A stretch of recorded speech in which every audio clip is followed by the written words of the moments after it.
ఏ శుభకార్యానికైనా శుభారంభం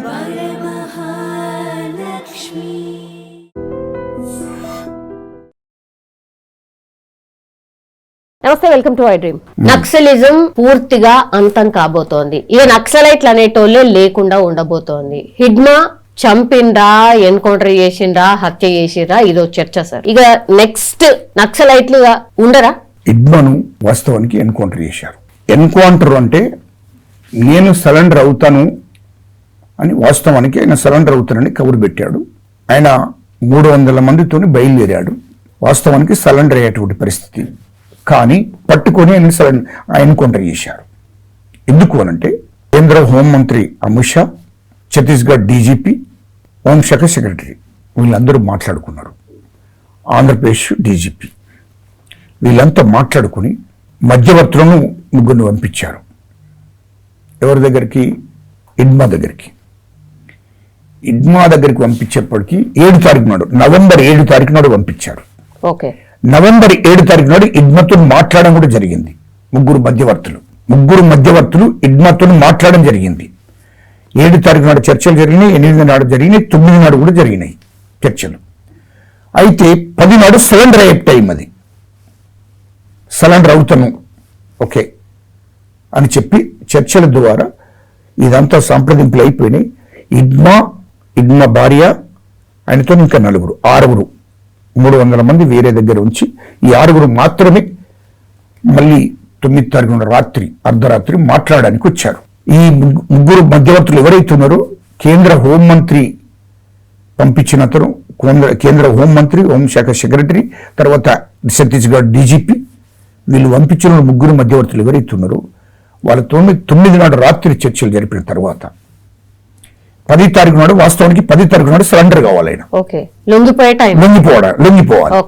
ఆ 300 మందిని తీసుకొచ్చి వెపన్స్ తో సహా సరెండర్ చేసి, అంటే అప్పగించి ఆయన సరెండర్ కావాల్సిన టైం అది. ఏం చేశాడంటే సేమ్ మీరు చూడండి, నవంబర్ 10 తారీఖు నాడు ఛత్తీస్గఢ్ హోంమంత్రి, ఛత్తీస్గఢ్ డిప్యూటీ సీఎం గారు వీళ్ళు హిడ్మా తల్లి దగ్గరికి వెళ్ళారు.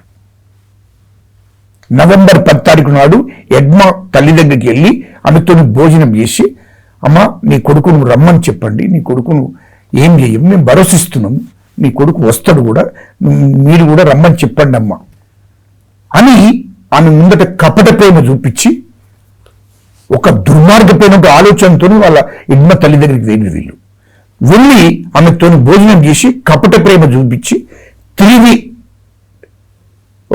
తిరిగి వస్తుండగా 1 గంట వ్యవధిలోనే హిడ్మాతోని సహా 6 చుట్టూ మన దేశ సరిహద్దులో ఉన్నటువంటి సైన్యం, ఆ సైన్యం ఎప్పుడో వచ్చింది ఛత్తీస్గఢ్కు వచ్చి సైన్యంతోనే యుద్ధం చేపిస్తుంది. ఇప్పుడు మొత్తము ఆయనను పట్టుకొని 10 నాడు వీళ్ళు వెళ్ళడం చుట్టుముట్టారు. ఆయన డిప్యూటీ సీఎం గారు, ఆ రాష్ట్ర హోంమంత్రి హిడ్మా తల్లి దగ్గరికి వెళ్ళి భోజనం చేసి తిరిగి వెళ్ళిపోతున్నారు. గంట వ్యవధిలోనే సైన్యం చుట్టుముట్టింది. సిఆర్పి దళాలు చుట్టుముట్టి మొత్తం ఆయనను పట్టుకొని, సరెండర్ అయ్యేవాడిని పట్టుకొని, ఆయనతో 6 పట్టుకొని చిత్రహింసలు పెట్టారు 4 రోజులు. 5వ నాడు చంపేశారు.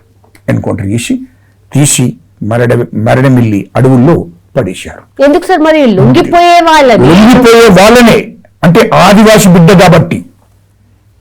హిడ్మా వస్తే వీళ్ళ పప్పులు ఉడకవి. ఛత్తీస్గఢ్లో హిడ్మా పిలుపునిస్తే ఛత్తీస్గఢ్లో లక్షలాది మంది రోడ్డు మీదకి రావడానికి సిద్ధంగా ఉన్నారు.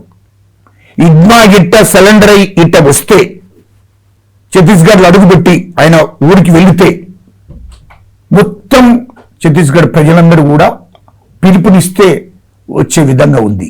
అది ఇంటెలిజెన్స్ రిపోర్ట్ కూడా ఉంది వాళ్ళకు.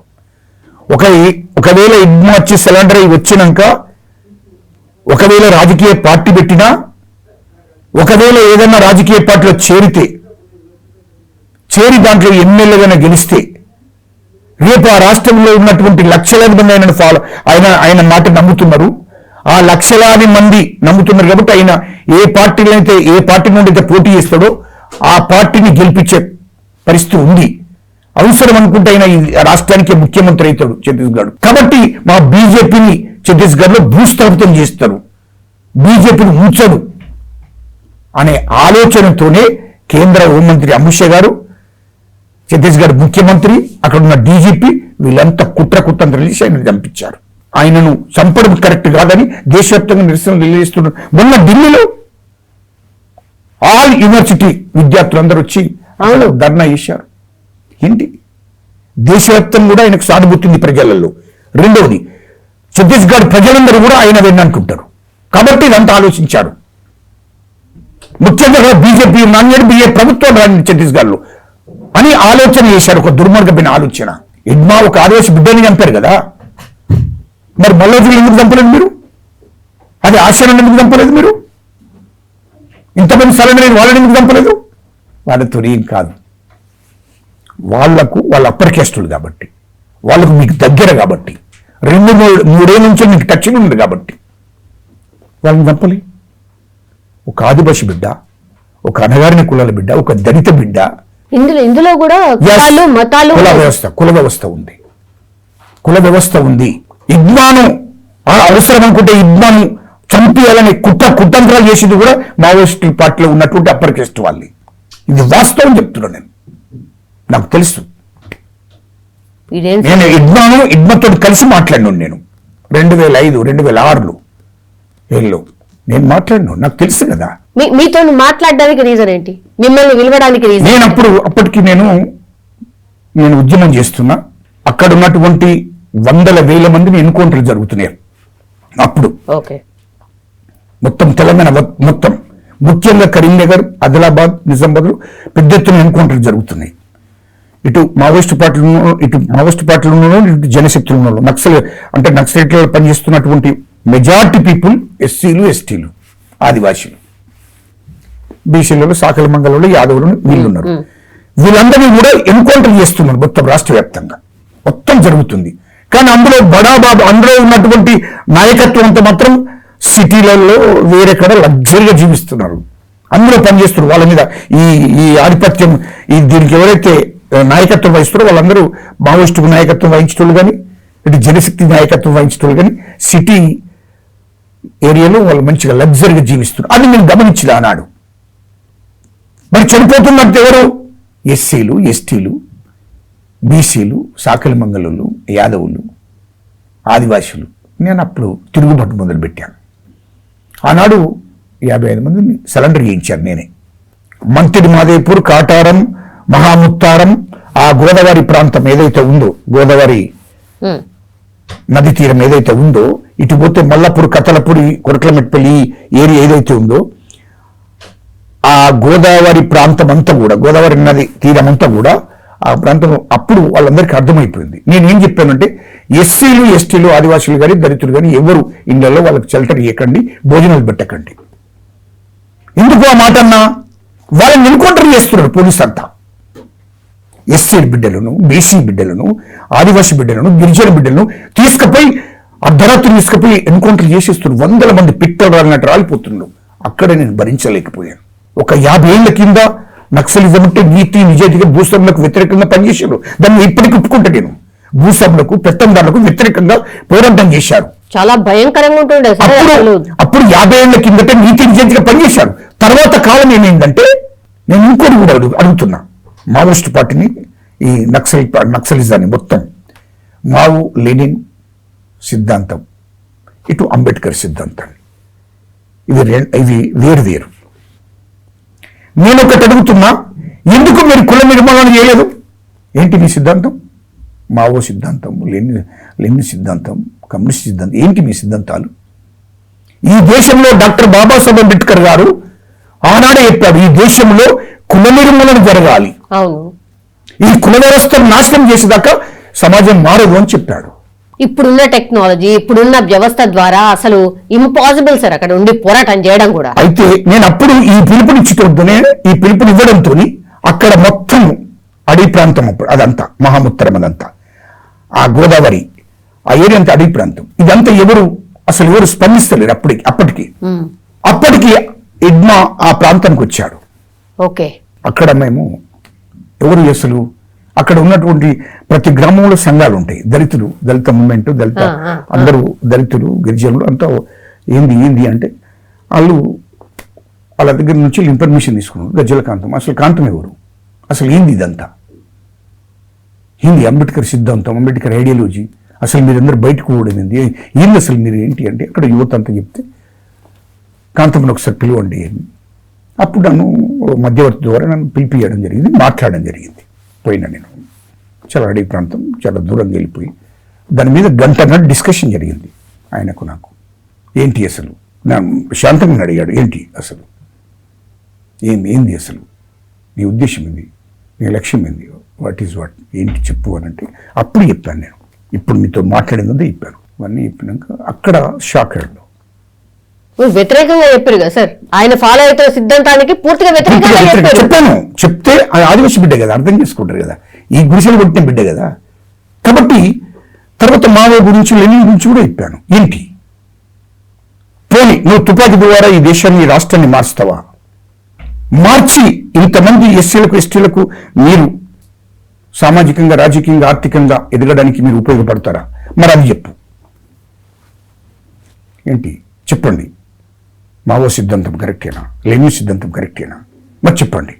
ఏమొచ్చింది సార్ ఆన్సర్? ఉన్నత వర్గాలు, లేని వర్గం పక్కన పెట్టు, కుల వ్యవస్థ ఉంది దేశంలో. అవును. ఆ కుల వ్యవస్థ నిర్మూలన చేయకుండా, ఆ కుల వ్యవస్థ నాశనం చేయకుండా,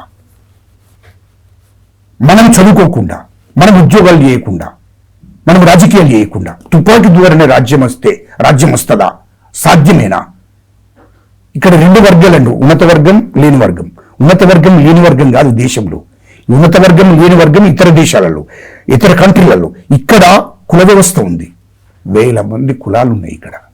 ఎస్సీలు, మాలలు, మాదిగలు, లంబాడీలు, కోయలు, గోండ, రకరకాల కులాలు ఉన్నాయి. బీసాకలి, మంగలి, హౌసులోళ్ళు, కమ్మరుళ్ళు, కుమ్మరుళ్ళు, గొల్లోళ్ళు, కాపోళ్ళు, రకరకాల క్యాస్టులు ఉన్నాయి ఇక్కడ ఈ దేశంలో.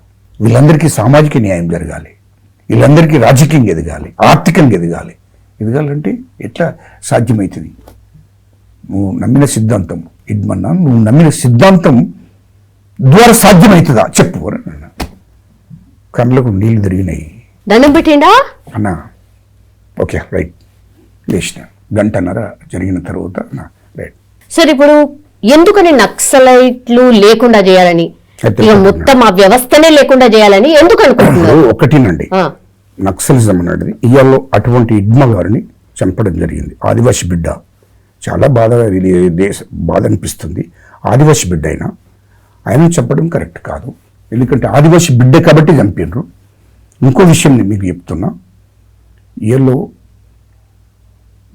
నేను అట్లని నేను నక్సలిజానికి సపోర్ట్ చేయడం లేదు, నక్సలికి సపోర్ట్ చేయను, మావోయిస్టుకు సపోర్ట్ ఎట్టి పరిస్థితులు చేయను. నేను ఇప్పుడు కూడా అంటున్నా, తుపాకీ ద్వారా రాజ్యం రాదు.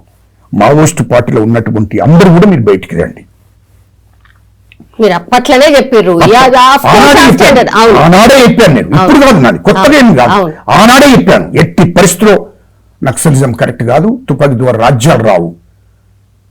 అంబేద్కర్ సిద్ధాంతం, అంబేద్కర్ ఐడియాలజీ, ఈ దేశంలో అంబేద్కర్ ఐడియాలజీ, అంబేద్కర్ సిద్ధాంతం ద్వారానే మనం మన హక్కుల కోసం పోరాటం చేయాలి తప్ప ఏది సాధ్యం కాదని చెప్పాను. ఇప్పుడు కూడా నేను అదే చెప్తున్నా. దయచేసి అక్కడ ఉన్నటువంటి పెద్దలు, గణపతన్న కానీ అని చాలా పెద్దోడు, 80 ఏళ్ళకు ఉంటాడు, చాలా పెద్దోడు.